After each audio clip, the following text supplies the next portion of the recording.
What's going on, guys, and welcome back to the Edison Club podcast.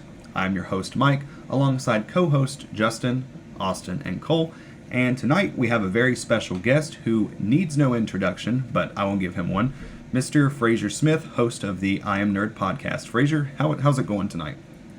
It's going pretty well. I am currently in the middle of packing for a trip to California this week, and I just got back from the Big Boy Gaming Tournament this past weekend. So, a lot going on, but just doing a lot of YouTube content, playing a lot of YuGiOh Edison format, and enjoying life. That's definitely what it's all about. You did really good at the tournament this past weekend. What was your final record? So I went 6-0 in Swiss. I was the only undefeated person in Swiss. And then I got a bye in top 12 because they do a top 12 playoffs and the top 4 people don't have to play. And then the bottom 8 people play off for the other remaining 4 spots in top 8. And then I had a rematch against a player who I beat in Swiss. He's playing Hero Beat. And I ended up losing game 3 to him to a crazy Mirror Force. And it was a really good game. But yeah, so I ended up basically going 6-1 total, 1 loss, 6 straight wins, and I was playing Frog Monarchs. Awesome. Well, it sounds like you definitely had a good experience. I'm glad that you were able to make the trip from Pennsylvania all the way to North Carolina. Yep. So yeah, it was not too bad. Yeah, when we went up there earlier this year for the PS5 event, and it's really not too bad of a trip. Yeah. I think it was 6.5 hours, something like that. Yeah, it's not too bad. Not bad of a trip, dude. Yeah. It's only bad 3 weeks later when you get the toll ticket in the mail because apparently you pass 3 or 4 tolls. They're unmanned. There's nobody in the toll. And all these cars are going through there. I don't think I noticed that. I get a letter, it's you owe $36. Here's a picture of your license plate. So, oh well. All right, guys, so what we're going to do is we're going to go down the list here. We each have a special question that we want to discuss with Frazier. And Justin, I'll go ahead and hand it over to you. You're first on the list, so you can go ahead and go with your question. All right, so we all know that, I think, it was 2 years ago that Konami made the official announcement that Time Wizard format was going to be a thing. It might have been as recent as last year. So even before the announcement, I know that Boyd and myself, I think even you two would, and Cole, we all sort of picked up Edison decks just because we wanted to play together as a group, even though there was no officially sanctioned tournaments. What brought you back into Edison? Because I know that you have been playing since it was Zoo format, in 2017. Yep, I quit at the beginning of 2017, and I hadn't played Yu-Gi-Oh for 5 years straight. What brought me back was there is a guy by the name of Hydro Pump, Mitchell Nels. Shout out to him. He's also another person that made top 8 this past weekend at the tournament. But Hydro Pump was in my Discord server, the IMNerd podcast Discord server, and we have a Yu-Gi-Oh channel in there, of course. And he asked if he could post a link to a YouTube stream for a tournament that was happening. And I was like, yeah, sure, why not? So he posted a link, and it was actually RBET, I think it was 1 or 2, probably 1. And I wasn't doing anything that day. It was a Saturday. I wasn't really doing anything. So I actually ended up clicking it after a couple of minutes of it just sitting there.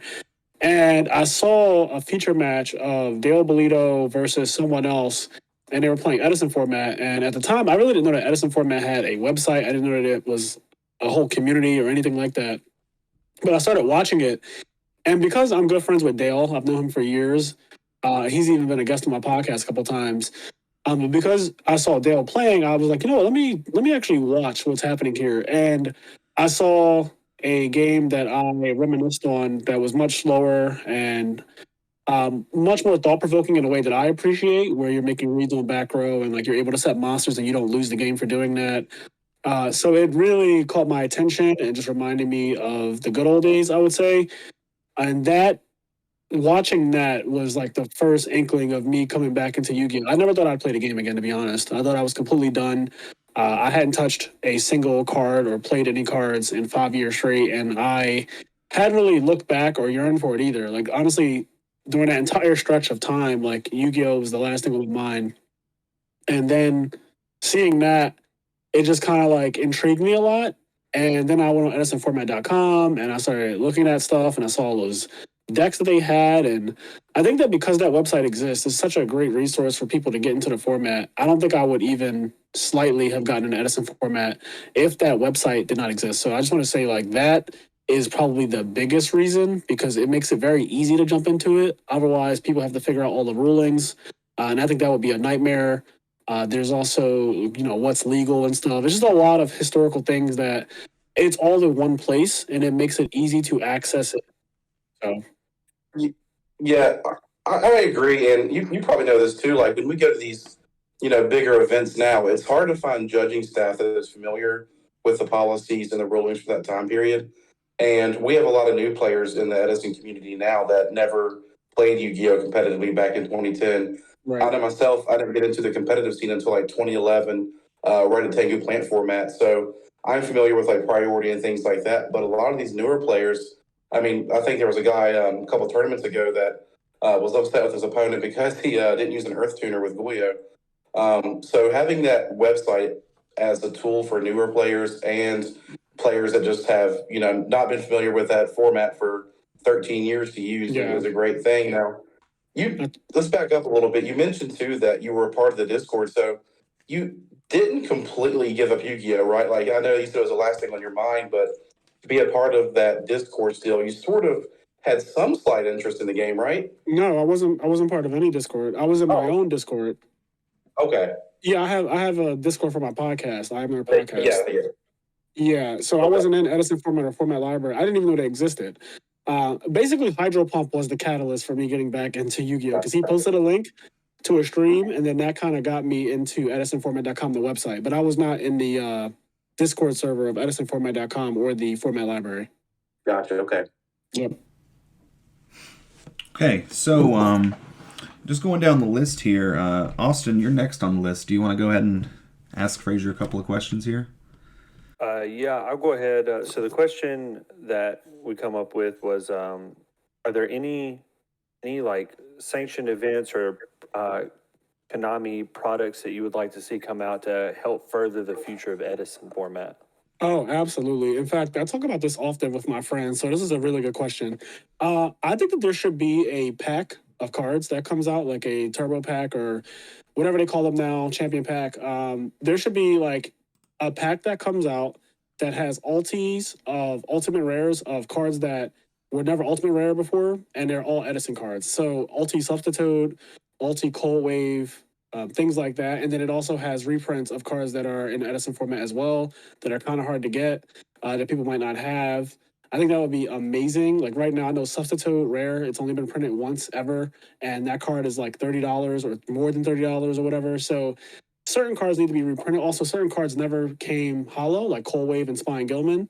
Those cards are played in multiple decks in the format, and it just kind of sucks when you can have your entire deck foiled out in Edison format, but you can't have certain cards like Cold Wave, Spine Gilman, and Substitute. They don't come in a hollow format. So I would love a pack that is dedicated to Edison. Now, it's interesting because Konami is already putting their toe in the water, you can tell, because they keep reprinting Edison cards and other things. And I think that's really interesting that they're making that decision. And it does show that they're aware that Edison is a big community. Just for statistics' sake, at the 250th YCS, there was 107 Edison side events that ran, and GOAT format had like 5 or something. So when it comes to popularity, Edison is by far the most popular retro format there is.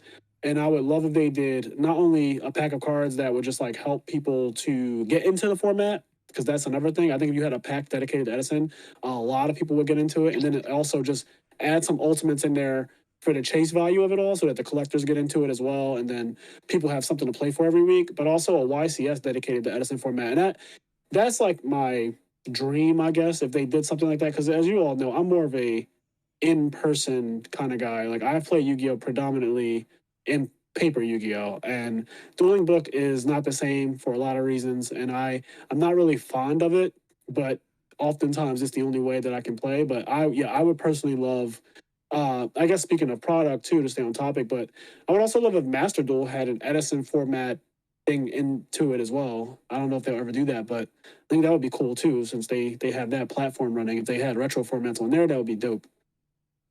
Yeah. I would love if DB also added a ranked Edison ladder.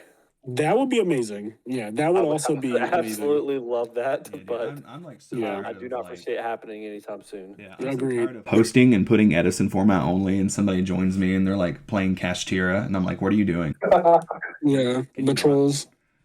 Like, Yeah, but your Book of Moon still put some work in. yeah, Book of Moon is still good against the deck. That's hilarious. Like, I get the product side of it though. Like, I feel like what I would like to see from the products, if they did make a side set or whatever for Edison cards, to have that Edison, like that Time Wizard stamp on it, because I don't want the new wording or or new erratas or whatever to be on those cards, because if they're being made for Time Wizard, right? And we want to go by the rules from then. I also want the wording and stuff to reflect that, like Brio not being like a hard once per turn, or YuGiOh not requiring the Earth Tuner. It'd be Right. really cool to have a different wording to where you can't use it with Modern, but here's how you played it back then, and we want to give you these cards. Yeah, that's actually a good point. I didn't really think about that because in my head, it only makes sense for them to print it with the original text that it had in Edison format. And that doesn't take a lot of hard work for them. You know what's funny? I think Konami is such a prideful company, and they could literally just go on edisonformat.com and do everything they need to do to support the format from that website. They don't have to lift a finger. Someone has already done all the work for them. And if they were just like throw away the ego, throw away the pride, and say, you know what, we're going to partner with edisonformat.com to further this format, it would be super easy to get all of the cards in their original text for Edison format. All the rulings are there. Everything you need to actually go through with this is right there. You don't have to do some hard work. It's not some big project or anything. But yeah. Yeah, I'm just here for like ulti substitute, ulti cold wave would be so nice. Yes. You could imagine how insane they would look. Especially Cold Wave. Cold Wave would look crazy. I think that Frog I'm would just be the I'm most just here beautiful for a deck at this point. substitute reprint in general. Yeah. Yeah. I'm out here just trying to play frogs, and This that card's too man- expensive. This man Wood was told that he couldn't use OCG cards in one of the last big boy tournaments. So he went and spent like $40-$50 a pop on Totem Dragons just for it to get the common reprint in the speed duel. Oh, And then this guy shows up and was like, yeah, And they for can use OCG cards to be legal at Big Boy, and I was told wrong and spent the money to. I'm still salty about it, but it's all right. That does suck. Yeah, and it was just it'd been different if the guy that showed up playing OCG was just like one card and it was Right. easy to replace. No, he showed up with his entire Eurobeat deck, all OCG. The only English card in there was the Gemini fusion monster, the Raptinus or whatever, and that's because I gave it to him. Oh gosh. Yeah, there are people at my local who actually use Korean cards and other OCG cards, and we don't care at our local. Like, we're all just trying to have fun here. It's Edison. Most of us know what the cards do, and if we need to find out like a specific thing, we just go on edisonformat.com anyway. Yeah. So I'm totally fine with people playing with OCG cards for Edison. I don't think it's a problem at all. It's just like any other foreign card to me. And also like that they're a lot cheaper. So people who do that at my local play with like Ulti Pot of Avarice, Ulti Lone Fire Blossoms and stuff like that, or like whatever rarity it comes in. But like Pot of Avarice is one of the main ones. I remember my friend bought 3 of them Ulti in an OCG language, and the cool thing about that was that he didn't have to spend whatever the hell Pot of Avarice Ulti is in English to get them. It was like way cheaper. Yeah. Yeah. So that's pretty cool. Some of the OCG art like goes really hard too. Like I'm a big fan of the OCG art of Fiend Comedian. Yeah, Boyd has a wall of Dying Keto the Cure Masters. Oh yeah, I remember that one. Looks like a guy. That's an interesting one. Yeah. Water Emotics was just full on boobs out. Yeah, exactly. I just saw that one recently for the first time. Yeah, I knew that one when I was a kid because kids. But It makes sense. It tracks. All right, That was cool. a big thing the community was upset about with like the 25th anniversary release, like the Legendary Collection, was because a lot of people buying those sets was getting it to get GO cards. Yeah. And they open these sets up and like the rarities are like the modern rarities, which, no big deal or anything. But the text was like new text, so you could play it in modern. And everyone was like throwing a big fit because like I want accurate wording for my GOAT decks. But yeah. so that was something they could, take into consideration. But it's Konami. It's not like they listen to us anyway. So Yep. Yeah. That's Konami. We're just a bunch of grown men playing caveman Yu-Gi-Oh! But you know what? It's a lot of fun. All right, Cole, do you want to go ahead with your question? Yeah, sure. So, Frazier, if you would tell us about some of your past tournament experiences you've had lately. You could elaborate more on the 2K event, but also maybe the PS5 event or some others that you've partook in recently. Yeah, so I guess starting with the PS5 one, that was the first real big tournament in person, and for me anyway, and that was really fun. It was 95 players. I played hybrid Black Wings. I played my friend, the winner of the tournament, and the guy who drove me to North Carolina round one of the PS5 tournament. And he won a die roll and he opened up Whirlwind Bora. And I, in my hand, had Whirlwind Shora. So whoever won the die roll actually won that whole match. And probably, it seemed like probably just won the tournament the way that day was going. So I ended up losing to him round one. And then I went out for a while. And then I played against a Lightsworn guy in like round six or something. And I bricked so bad both games that I didn't see a monster besides Dark Arm in both games. And that's never happened to me before with Black Wings because hybrid Black Wings actually plays like 22 monsters. But I didn't draw anything but Dark Arm in both games. And then the rest of my hand was like Brain Control, Whirlwind, Solemn Judgment, stuff like that. And I remember after the match was over, he said, "I don't even know what you're playing." And I was like, yeah, that's insane because you have no idea what deck I'm using right now.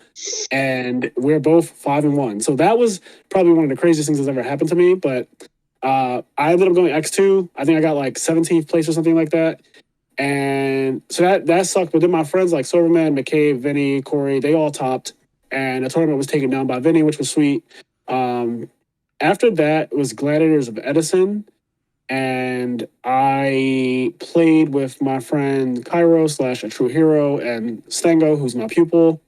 And we record the Master and the Pupil on YouTube. So IMNerd podcast YouTube channel. We do a lot of videos together where I'm basically his teacher because he started playing Yu-Gi-Oh! During the pandemic. And yeah, he's only been playing for less than 3 years basically. But we joined together for Gladiators of Edison. And initially we had no plans on teaming together. But then it just kind of worked out. And we already have a group chat. We talk every single day already. So we played together. I made the deck list for me and Stengo. I told him this is the 70 cards we're playing. You don't have any choices in this. I'm not doing any negotiations on cards. You can ask me anything you want about the deck, but I am not changing a single thing. And then I wrote a side deck guide with pictures and everything on how to side for every single matchup. And I sent that to him as well because I was like, while I'm playing, I will not be able to coach you on how to side deck every single round. You're just going to have to use the guide. And it literally showed like against Black Wings, side out all of these cards and side in all of these cards. Against Lightsworn, do this. Against Quick Draw, do this. Against Machina Control, do this. Against Hero Beat, do this. So we ended up getting third place. And we actually could have gotten to grand finals. It really came down to, we basically had to say, what do you want to lose to, because your opponent is essentially top decking, so they could draw Brain Control and kill you that way, or they could draw like Blizzard and that would be game. And I went with the route that I don't want to lose to Brain Control, so we dropped him to 500, and he ended up drawing in a way that made it where we lost the other way. So it was like a 50-50 on, if we made one play, we won, and if we made the other play, we lost. So we just lost a coin flip essentially. It's a little bit more elaborate than that, but I'll leave it to that for now. But we ended up getting third, which was amazing. That was the first time that Edison format apparently has had a 3v3 event, and for us to place third place, and with Stango being so new to the game, I felt very well accomplished at a deck that I literally had crafted from not only being inspired by all the things that Rodneck has done in the past, but just my own personal theories of how decks should be built. Because while I do like a lot of the players who do well in Edison format and like the things that they come up with, I like to refine things to fit the way I look at the game and the way I see the game. And I trust myself more than anyone else. So the way I basically refined a Hero Frog deck felt very comfortable to me, and it played really well throughout the day. And so that was Gladiators of Edison. And then this was the most recent tournament that I played in, the North Carolina Big Boy Gaming 2K. And then I switched my deck. Of course, most people expected me to be playing the same deck from Gladiators of Edison. And I probably always change my deck in Edison format slightly because you can't really stay on the same thing if people just know exactly what you're playing. You kind of have to mix it up a lot. So I switched it to a deck that doesn't use the heroes at all, and it's just maxing out on like soul exchanges and stuff. And that really trips people up because my deck no longer loses 2 cards like Royal Oppression. It's less weak to DD Crow because there's no Miracle Fusions for you to DD Crow me on. And so it's just like streamlined Monarchs, which are actually really strong of a strategy the way I have it built for the 2K. So there's a video on my YouTube channel that I kind of go into depth of why I made the deck the way it is, the way it's more old school, but still has like new takes on it, like Junk Synchron and stuff like that. And the side deck is definitely more modern. But yeah, I'm a big fan of the Frog deck, as everyone knows by now. I'm also a big fan of Black Wings. I think Black Wings are the best deck. I still believe Black Wings are the best deck. Yeah. And I think that Frog, like there's a couple S tier decks, Frogs, Black Wings, Christia Sworn, Zombies, Value Turbo, and am I missing anyone? Oh, Hero Beat. I think that those are all S tier decks. And then everything else is just like, I don't really care what they are, but they're below that for various different reasons. So I have a tier list video as well on my channel to check out. But yeah, I've performed well in the last 2 tournaments I played in, I feel like, and it feels really good. I trust in the decisions I've been making and just kind of riding the wave of the meta right now, where it is and everything. Yeah. And I also wanted to add to that, what's the difference in going to these kind of unsanctioned time wizard events versus to maybe like back in the day when you and a lot of us who still play now have went to like official Konami events?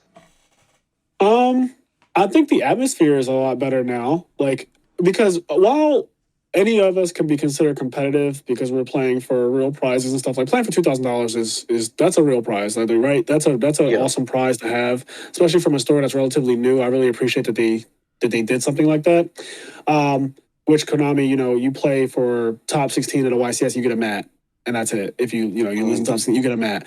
So I like that there are these tournaments like this where PS5s and custom mats and money is being given out. But the atmosphere is cool, in my opinion, because everyone is like a bit more casual. Like I would consider us all to be a bit casual, even though we're playing competitively in an older format. But because the format is not the current modern format of Yu-Gi-Oh, it is technically like a more casual thing. And it just makes it not feel as toxic as old competitive Yu-Gi-Oh used to be, at least from my experience growing up with the game, because I was one of the most competitive players to ever play Yu-Gi-Oh. And that environment, there's a lot that goes into it. There's a lot of expectations and things like that. And now I just kind of play, and whatever happens, happens. Like I'm much older now, right? So a lot of my ways that I had when I was younger, I don't really care for that stuff anymore. I'm not really like hard up to win everything or whatever. Like I still want to do well at the end of the day because I am a competitive person at heart, but I'm not like a sore loser. I'm not like going to rage out anyone. I'm not really mad if if my opponent top decks like brain control or something and beats me. It's just like, yeah, that happens. Like even when my opponent mirror forced me and he was like apologizing for it, I told him, listen, man, it's Yu-Gi-Oh. I've been playing this game for damn near 20 years and I've seen it all. And that mirror force is not like the craziest thing that's ever happened to me. And it won't be the last thing either, as long as I play the game. So I was like, congratulations, good luck in top 4. And I hope you take it down. But just rolling with the punches and stuff, like it's just, I'm in a different headspace now. I also consider myself to be kind of more of a content creator now than a actual player. Like obviously my competitive mind is still sharp as fuck.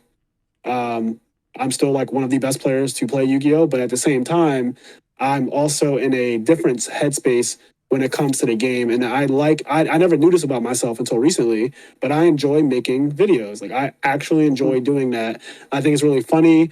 I think that even though I'm not having fun necessarily when I'm recording them, but like I have fun when I watch them back, when people laugh at them and they're like, your opponent was so crazy or whatever. And, they just tell me about how they watch the channel and they enjoy it. So that brings me a lot of joy now. Yeah. Well, that's awesome. I think I speak for pretty much everyone here in saying I enjoy the channel a lot too, all your videos. No, thank you. I appreciate that.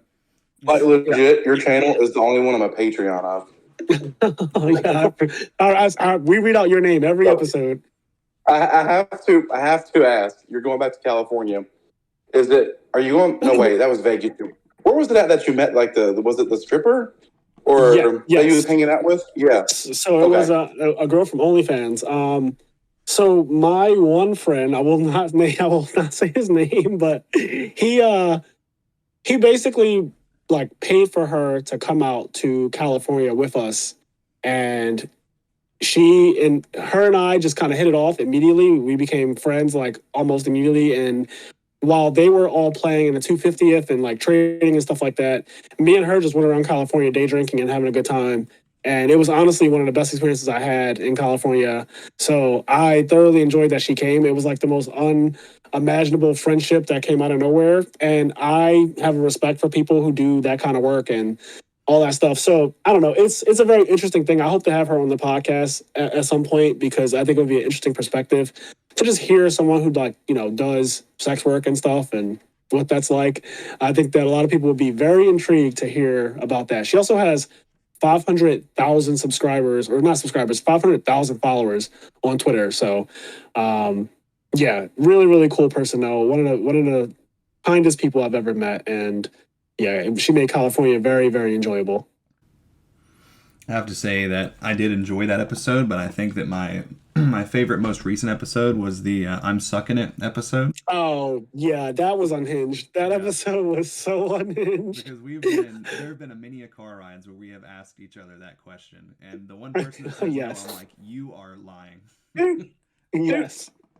hands down. Like, you know how many cards I could buy with $1 million? Yeah, like I think the original TikTok that I saw, it was like a guy asking, it was $100 million. And I was like, there's no fucking way you're not gonna, $100 million. I will do anything for $100 million.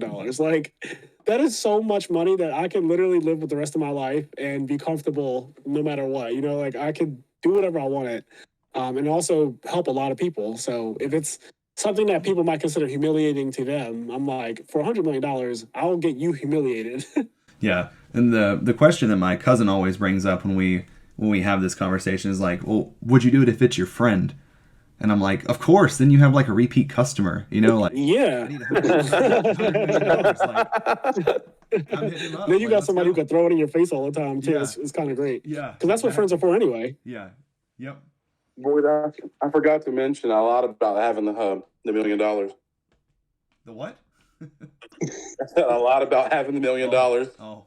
Sorry about that. All right, well. It sounded like something about the hub. I was like, wait, Pornhub? I was drinking something. So before we have the next question, oh, sorry, Boyd. Go ahead. I do want to bring up that BBG is having another 2K tournament next month, but this time it is a 3v3. So I guess my question is, are you coming down with the team for that? Yeah, I'm pretty sure we will. It's still far off as far as how long. Like, it's 7 weeks from now. I think they said so. We still have time to decide exactly what we're going to do. And last time we showed it with 5 people. So this time we would need 6 if we're going to be like teaming from the Philadelphia area or whatever. So we haven't figured out exactly how we're going to do that. Maybe just 3 of us will play. Maybe we'll add another person and it'll be 6 so that there's 2 teams. But Vinny and I both want to go. And Vinny is very good. He finished second in Swiss right under me. And he finished second in the tournament overall. So he's also the driver. So like, if he wants to go, I told him I'm 100% down. I can take off work whenever I want. So I'm down to go. So as of right now, it's a yes for me for sure. The only thing that's kind of weird is that like I think they said Nationals was 2 weeks later. So this is a lot of North Carolina in a very short amount of time. But I did enjoy my time there. So Cool. Hopefully your Buffalo Wild Wings is better than ours. Yeah. I never have high expectations for Buffalo Wild Wings. I just kind of get bone-in wings like the traditional style and get them very, I think I get like the medium sauce on it. And I eat them really quick. Usually I'm so hungry when I'm eating Buffalo Wild Wings because it's after a long day of YuGiOh.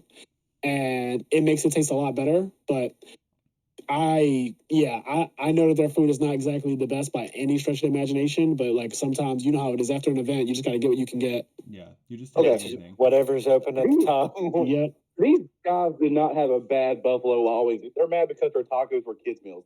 Let me tell you about my Buffalo Wild Wings experience. First off, right, let me start back at the beginning because I've been going off about this since like Saturday. All right, I leave my play mat in my car. So I have to borrow some rank-ass Digimon playmat for the tournament, which is why I did so bad, right? That's the only reason why I did that. I'm covered in poison oak on my fingers and my hand. Oh, no. So, like, all these guys like I'm playing against want to shake my hand. I'm like, nah, I come across as like an asshole, right? Like, no, I just don't want to give you poison ivy, except one dude. I forget what he said during the game, but I shook his hand. Okay, so I'm doing really bad. I feel bad. I got a headache, right? Didn't get no sleep, whatever. So we're 3-3 in the tournament. So we get to Buffalo Wild Wings. I found out that I'm the problem, not the deck. Oh, was that you that said that too? Yeah, that was me. Yeah, it's funny as shit. Dude, I made a meme about it. It's like you talking to Crow Hogan, and it's like a picture where he's crying, and it's like, nah, man, it's you, not the decks. Because you said you were playing hybrid Blackwings, right? Dude, yeah. So I main decked for. So the first cast tournament, I came in third place. I played Hero Beat, really, really good. Yep. Side deck, I got fourth place. They had a big tournament. I got it was like 9th or 10th at the next cash event. Well, when I went to Blackwings, I'm like, man, I really seem like a lot of Glad players. I seem like a lot of Hero Beat players. And you were right. Main deck for back row. Yeah, and you decimated that one. I was one. So, dude, that guy was so sad when you beat him. Oh, was he? Oh, dude, he was packing up his bag, dude. I think his girlfriend came with him. He was like packing up his bag, and he just had like the most like the saddest look on his face, dude. And she was like consoling him, like visually.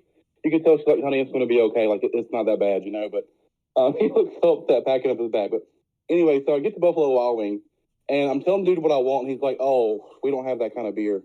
I'm like, oh, I'll take this one. He's like, we don't have that either. Oh, no. I'm like, all right, well, give me a water, and I want these wings. He's like, we don't have that sauce. And dude, at this point, like, I just had like the roughest day in a while. I'm like, you got to be kidding me. Yeah, that sucks. But so you play hybrid Blackwing, right? That was So I remember you said you teched it out for like back row and stuff like that, like no minor exterminations and all that, which is actually smart. Like you pretty much metagamed for, I guess, what you knew. But always going into tournaments just playing the decks. Like I tried to do the metagaming thing where you play it to be a way where if you play against a matchup that you want, it works out, and if you don't, it's scary. Because if you played against me and you have no minor exterminations, right, that's awful. Because you're not hitting a single thing. Like, you'll never hit a card, and it'll just be dead. In a matchup that you already have, like, Heavy Storm and MST that are dead against me. And then same thing, like, if you run into Cameron Saunders, he's playing basically a very similar type of deck. So those are gambles that I no longer like to take in Edison format because we are playing in a locked format. So really, there's nothing new that's going to happen. You kind of just know how the format works at this point. And I just learned, and this is stuff that I'm still learning this format as we go. I do not have it all figured out. Like, I'm not some super genius that like has a game plan for every single tournament I go into. A lot of it is just like making it up on the fly. But I decide, and I hope this helps people, but I decide that I want my deck to do a certain thing, and I just make sure that it does that thing without sacrificing any of its consistency. Because I learned that Edison is a very inconsistent format, and that's why I specifically have a deck like Hero Beat and S tier with some of those other decks that are way more powerful in theory, because Hero Beat is just consistent as hell. And they don't really shy away from their main game plan. It's always going to be multiple copies of E-Call, Stratos, Alias, and Gemini Sparks, Hero Blast. And then the rest of it is just like ways to defend yourself.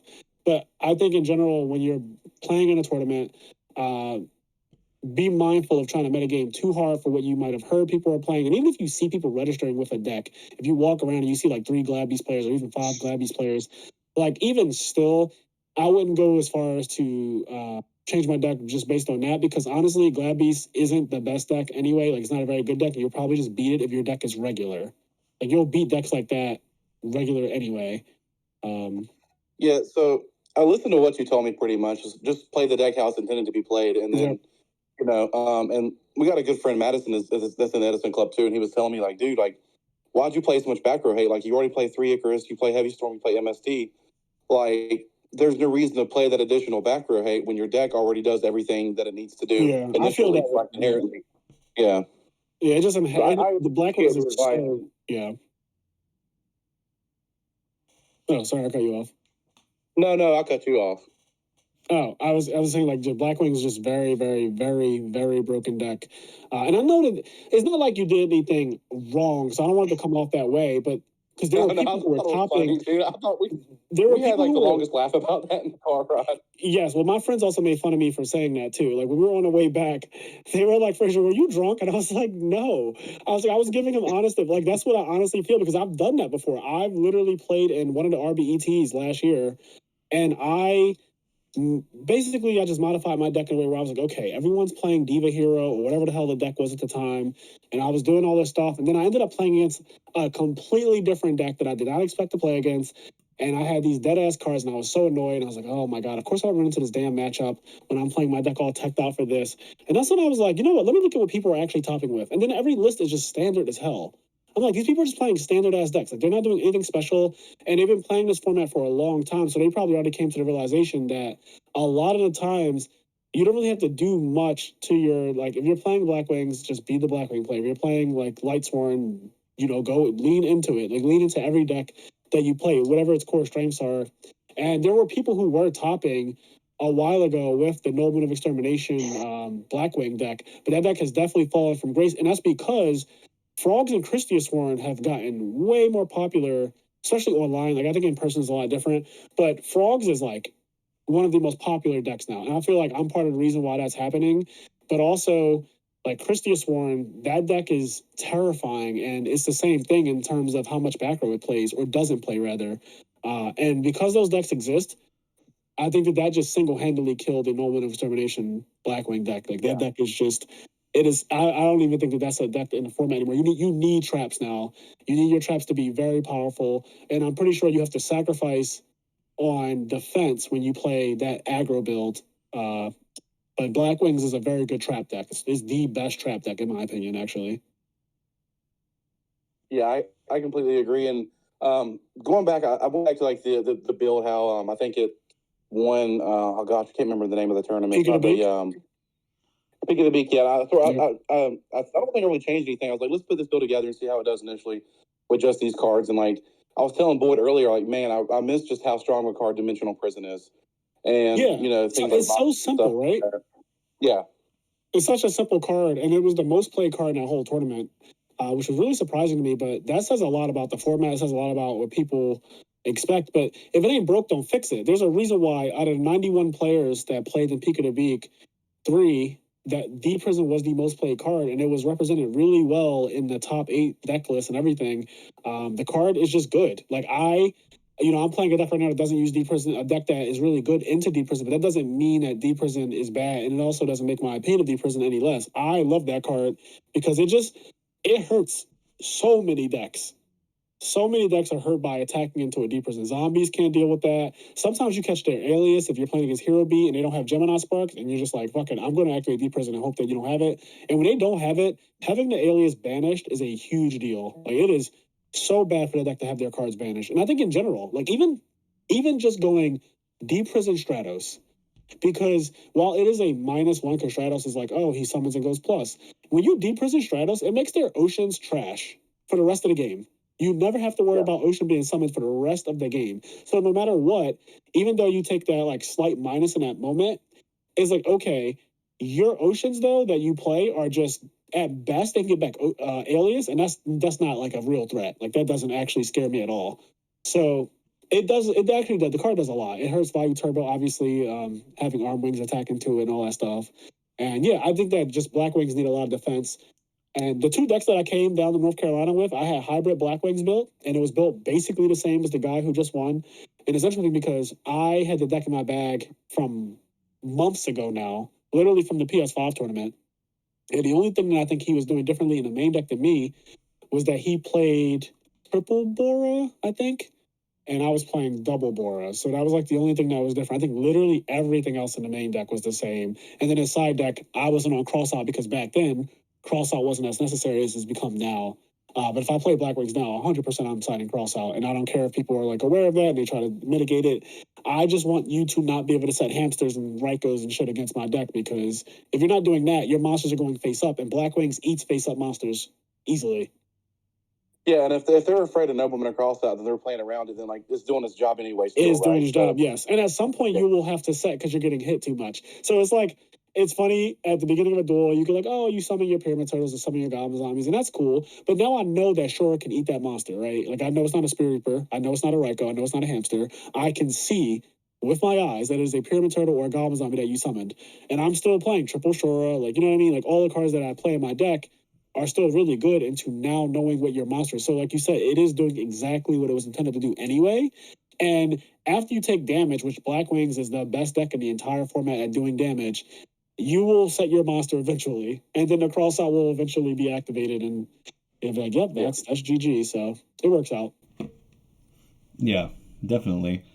So that brings us to our last question tonight. This one we can definitely elaborate on a lot, but it's pretty important. Probably the most informative question we've asked so far.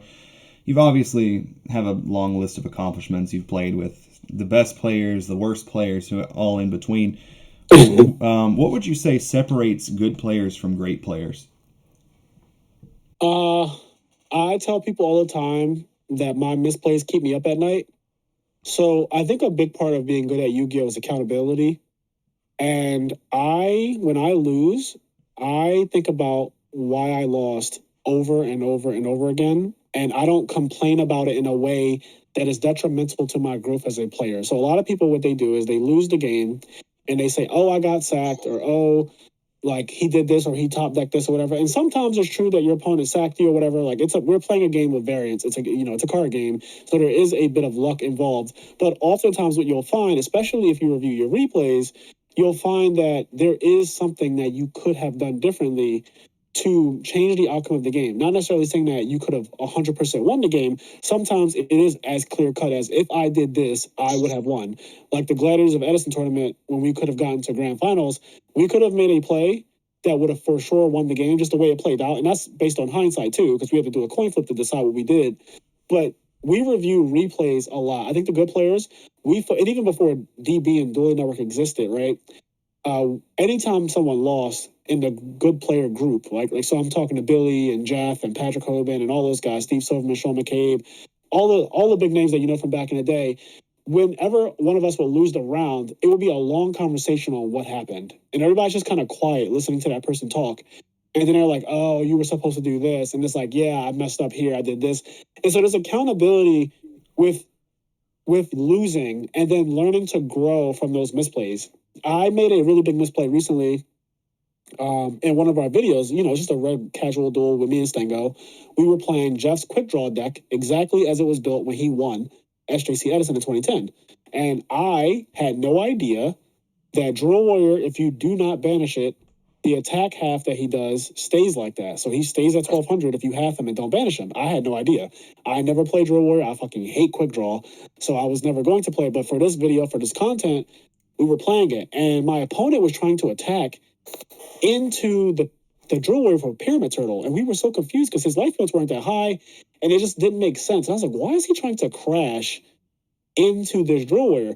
And lo and behold, we ended up losing the entire game with a deep prison set that we could have used on the Cyber Dragon when we were really low. We could have deep prisoned the Cyber Dragon and won the game. And instead of being like, oh, that's a bullshit way we lost, or blah, blah, blah, like complaining about it, I was like, you know what? That's on us. And I said this in the video too. I was like, that's on us. That was a skill check. Like we just did not read our cards, which Yu-Gi-Oh players are notorious for not reading their cards. We didn't read the card. We had no idea what was going on. And we basically played bad at the end. In a game that we otherwise should have won 100%, we could have for sure changed the outcome of the game. We lost the game. And that type of thing, I will never for the rest of my life forget that Drill Warrior stays halved if you don't banish it. For the rest of my time on this earth, I will always remember that. And that is beneficial to me now, that one little thing, because if I play against a quick draw player and they half and attack me directly and don't banish for whatever reason, there could be a situation where they don't have a hand or they want to keep the card in their hand or whatever, I will know in my head, even if they don't put a die on their card, that guy is actually still 1200. And maybe my opponent might be like me. They don't know that either. But that type of thing, like gaining little tidbits of knowledge on why you lost a game is such a big deal in Yu-Gi-Oh! Because you end up just aggregating a ton of misplays and you just don't forget them ever. And so the next time a situation presents itself, you're like, I have experience in this already, and I know how to navigate through this. And basically, my brain is just a combination of a ton of bad plays that I've made in the past that I don't do anymore. That's essentially what has happened over my course of the time playing the game. So I think that focusing on your losses is the most important thing, in my opinion, for becoming better, because, again, my misplays keep me up at night. Every time I lose, I have to know exactly why I lost. And I rarely chalk it up to, I just got sacked. Like, that is the most bullshit reason to say you lost a game. there probably is something that you could have done differently, especially in a format like Edison, where it's not as swingy as modern Yu-Gi-Oh! Where it's like, well, you went first and the game just ended really quick.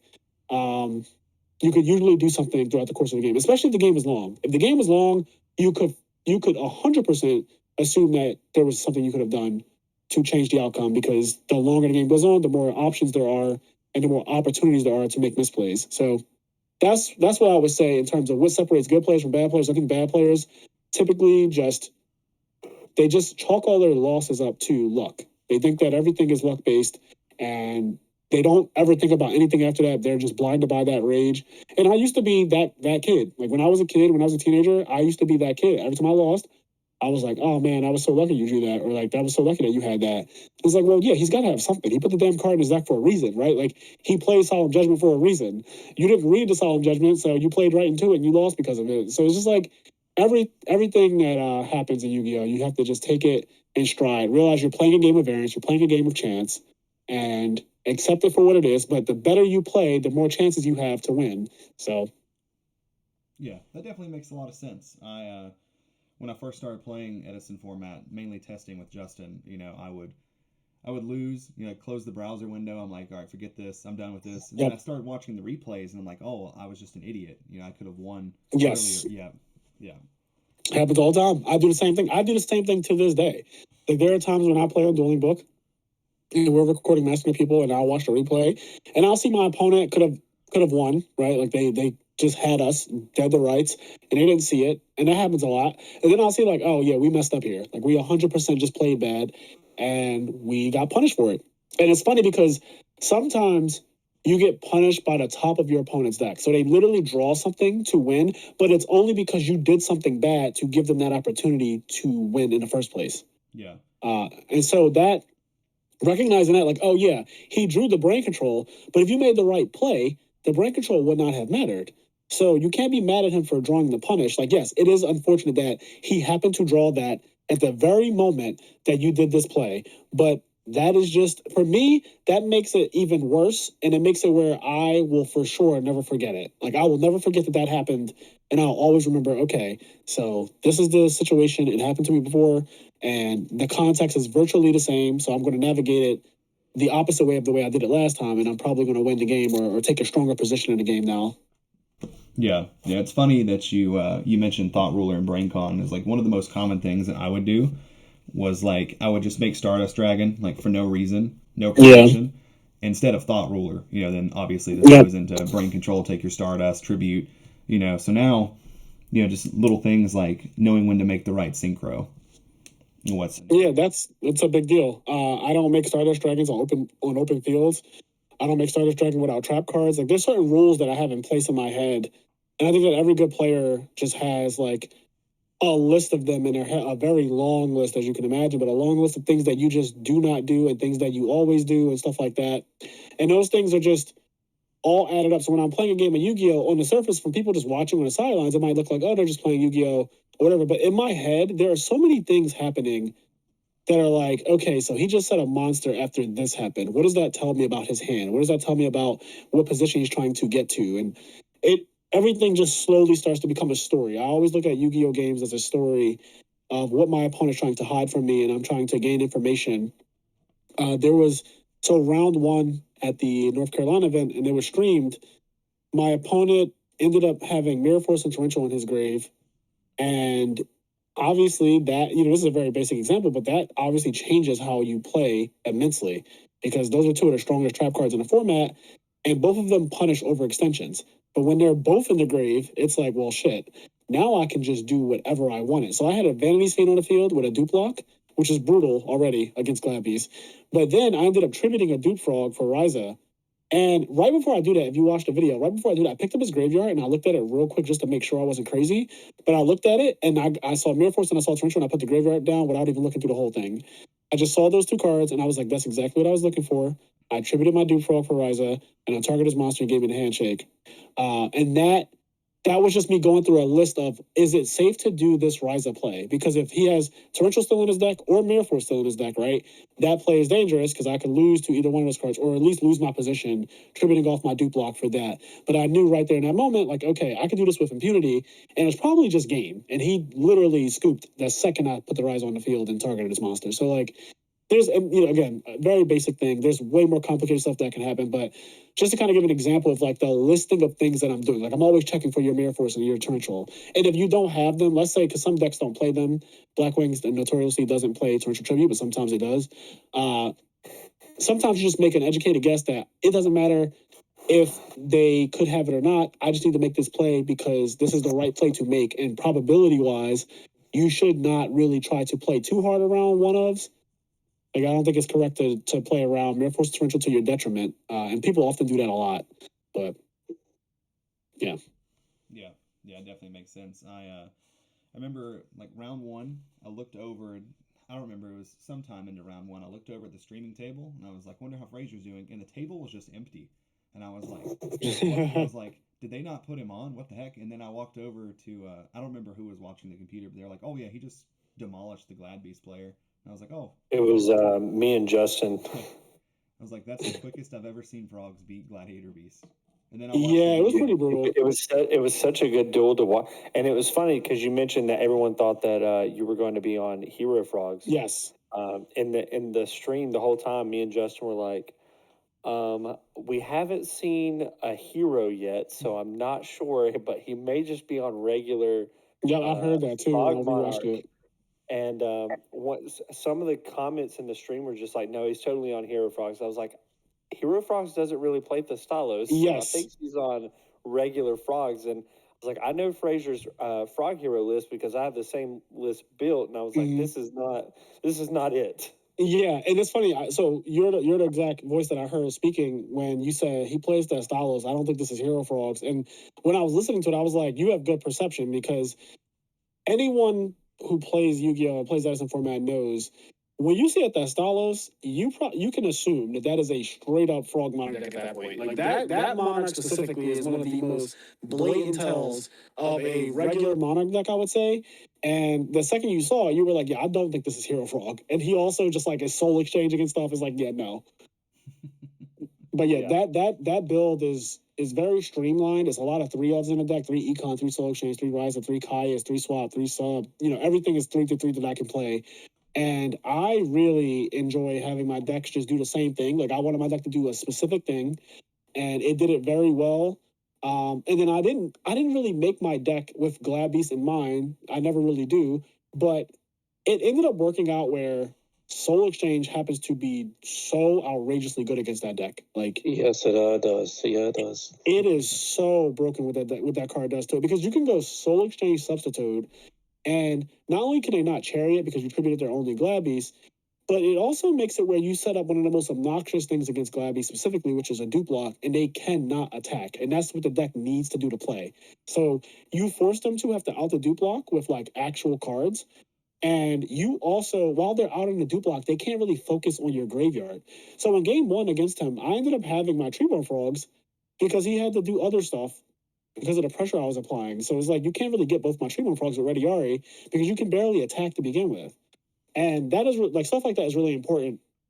But yeah, Soul Exchange was so clutch in that matchup. And it also was clutch in every other matchup I played because setting monsters is terrible against Soul Exchange. I did it to Hydro Pump round 3. He went first. I lost a lot of die rolls. I lost the first, God knows how many. I lost the first 4 rounds of die rolls. But I played against Hydro Pump round 3. He was a die roll, and I think he sets like Raiko in the back row. And I just immediately go Soul Exchange, Summon Substitute, and do the full dupe combo. And it forces him to, because Hydro's smart. He's very good. So he knew that he could not leave I did a sub lock. So I basically said, if you don't have a strong hand, you lose the game outright. Anytime you see me go Substitute and Dupe Frog, and I don't go double Dupe Frog, that is me forcing you into a position where I'm about to go like plus 10 on you. Because over time, that Substitute is going to be a ninja with my Treeborn Frog, and I'm going to generate a lot of advantage. On the next turn, it's going to become double Dupe Frog Substitute. Then the following turn, it's going to become double Dupe Frog, Substitute, and Unifrog. And it gets out of hand. So he recognized it very quickly. And the second I did the subblock after tributing his Raikou, he used his whole hand. He was like Special Greffer, pitch, a Caius, and like he did a play where he Caius the one guy and then attacked the other one. Because if he didn't break it right there, the game was going to end the second I got to my standby phase and brought back Treatment Frog and then said activate Substitute's effect. So it's like I built my deck in a way to deal with set monsters, in a way to unintentionally deal with Glad Beast, but also in a way to deal with Christie and stuff like that. Like I play Vanity's Fiend, and I think it's also funny if you go Soul Exchange Stalos against Christie or Swarm, because you can end up messing up their graveyard if you end up dropping a fairy out their hand. So Christia goes to the top, and usually that's like, a good thing for them. But sometimes if you play it a certain way, like it can just steal the game from them. So I played it mainly for the S tier decks, and it ended up working against some of the decks that are not as good. And I love the Frog deck so much. It feels really good to play it at a high level. I think that it's very rewarding, and it does have a lot of scary side deck cards, but I'm realizing that all of them are terrible at different points. Like, while all of them can be good, sometimes you draw Mask Restrict and it's kind of late and the person's already set up, or you draw like Pulling a Rug and then they summon Vanity's Fiend, or they don't even need to get off a Monarch at that point because they already have a field. DD Crow sucks. You need 2 of it for it to be worth your while. And Soul Release, same thing. It's one of those cards where like if it's a -1 inherently, and sometimes the Frog player doesn't even need their Treatment Frogs anyway, depending on where the game is. Like they can just play off of their Junk Synchrons and their Hero Package and stuff like that. They have it. So there's a lot that goes into siding and how to side correctly. I think that's a big part of it as well. But yeah, the format it's really fun, and it's crazy because there's so many decks. There's so much to learn, despite the fact that it is a closed format. Like it'll never change in theory. It'll always be what it is right now. But as far as the card pool goes, but the theories that come up in the game, and the decks that people make, like Christie Swarm wasn't a deck really until November 2022, and now I feel like it is one of the best decks in the format. It's not well represented, but when it is played in the hands of a good player, that deck is terrifying. And yeah, I just really love Edison format. Yeah, me too. It's definitely been the most fun I've had playing Yu-Gi-Oh in a long time. Yeah, easily. And I think going through the pandemic where there wasn't like any, IRL Yu-Gi-Oh, and dueling books even worse to play Modern on, I think, than it is Edison format. Coming back to Edison format just like reignited the love that I have for the game. Same. And all these events that are coming up now in person, like the best part about events is hands down hanging out with your friends. Yep. And the memories you make of the trips and yeah, it doesn't matter how old you are, you can fall in love with the game and everything like that, but the trip itself will always be fun. And playing the game on top of it is just the icing on the cake, right? So I'm glad now that even more so before that it's official, because we have Nats coming up. More shops and things like that are doing tournaments during the week, so you can still stay within the game. So you still have a format to play. You don't have to dip into Modern, right? And this format's never going to get a ban list. It's not, you can buy every deck in the format for less than $200-300, right? Because the extra deck pretty much covers everything. So for me personally, this format reignited my love for the game. It gives me something to look forward to these events. My son, he's turning 7 years old, and like for me to sit down with a kid and try to show him like Modern Yu-Gi-Oh, it just isn't going to happen. Like there's adults out there that probably couldn't grasp the concept of Yu-Gi-Oh, but to have an older format that I can show him the basics of and things like that, like it's a game changer. Yeah, I agree with what you said a lot. I can't imagine a kid, like an actual child, trying to play Modern Yu-Gi-Oh. I just cannot. It is so outrageously complicated right now. Yeah, it just doesn't. And it's also, I often tell people I don't hate on like Modern Yu-Gi-Oh in terms of people who play it. Like I let people enjoy what they like, right? Like whatever you like, enjoy that. But I also say that it is a completely different game. Like we're playing Edison players and Modern players. At my locals, the right side of the room is Modern and the left side of the room is Edison every night that we have locals and stuff. And I tell them, like, we're not both playing the same game. Like we're only playing it the same game by name. Like it only has the same name. But in every other way, it is a very different game. And you're using a very different skill set too in both of the games. And I respect both of them. Like knowing how to play through hand traps and knowing how to do your combos and like navigate certain fields and against certain matchups and all that stuff, a cool skill to have. I don't have to know how to play against hand traps really in Edison. Like, there's only really two of them. There's like DD Crow and Herald of Orange Light. And they're not really that like difficult or anything to play against. And oftentimes you really can't play through them. You just kind of like play the game and see what happens. So different skill sets for different players, but I agree 100%. Edison has reignited my love for the game.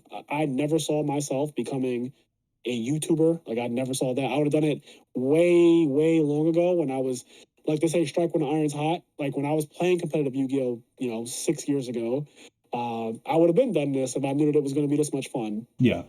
Yeah, and I mean, I'd say that you're doing really well as a content creator too. I mean, we all watch your videos. I try to share new videos that you put up, try to get more views, because I think you just hit 1,000 subscribers, right? Yeah, we did last week, and for some reason, I don't know what's going on, but like the channel's growing really fast all of a sudden. Like, now we're at like 1,078 already, and it's been a couple. It hasn't been a week since we hit 1,000, so I don't know if YouTube is like pushing us out more now, but I feel like that's what's happening. Yeah. But the channel's growing really fast, and I'm really appreciative of all the support that we're getting, because I actually all of the Edison videos, like, I do them myself and I edit them, and I do all of the editing myself, and I'm learning how to do that stuff, and it's a lot. Like, I have a full-time job, so it is a lot to like work and then also do all the Edison stuff. But I love doing what I do, so I don't really mind. But it is a lot of work to see people actually like happy about it or supporting it and telling me that they like the channel. It does mean a lot to me. Yeah, absolutely. I want to touch upon something real quick too. Is like, you got to think about like this new Edison format, like modern Edison format, hasn't been around, but 2 years or so, right? So guys like you, people like Cameron, people like Keegan, and now us, we're like the forefathers, I guess, of like the content regarding Edison format now. So as more people come into the format, they're going to look back on our videos for referencing and things like that. So we're only going to grow from here too. Like, as long as the community grows, so do we. So it's a win-win for us. Yep, I agree with that 100%, because the best thing about it is that our information on this format doesn't become obsolete. It is still going to be relevant. Everything I said about Kirsty Sworn in my Kirsty Sworn videos from January, that is still relevant right now because the format is locked. So it's a unique thing where, people who have modern channels, their game is constantly evolving, and that is fun too. And that also brings in a lot of people in a different audience. But their older videos, like, I don't think people are really going to watch your 2020 ban list reaction video in 2023 unless they're looking for like a specific type of content creators laughs or something. But typically, like, that video after 2020's ban list is done, that's done. Like, most people aren't going to look at that, whereas every video you do in Edison format, it's always applicable. Every duel that I have with Stango and with a True Hero and with Cameron and everybody else who's been on those duels, you can look at them and still learn something from them today, a year from now. Like, it'll still be relevant information. And I think that that's also really important and cool and unique about Edison format specifically, because I think Yu-Gi-Oh is in a very unique place where we actually have Konami supporting more than one format. Yeah, absolutely. I've actually never really even thought about it like that, but you're 100% correct. Yeah, I'm very neurotic, and I just think about like so many weird things pop into my head. But I was looking at like Joshua Schmidt. I follow his channel, for example, and he has a lot of great content, and he streams all the time and stuff. And even though I don't play modern, I like to still understand a little bit about what's going on in the format.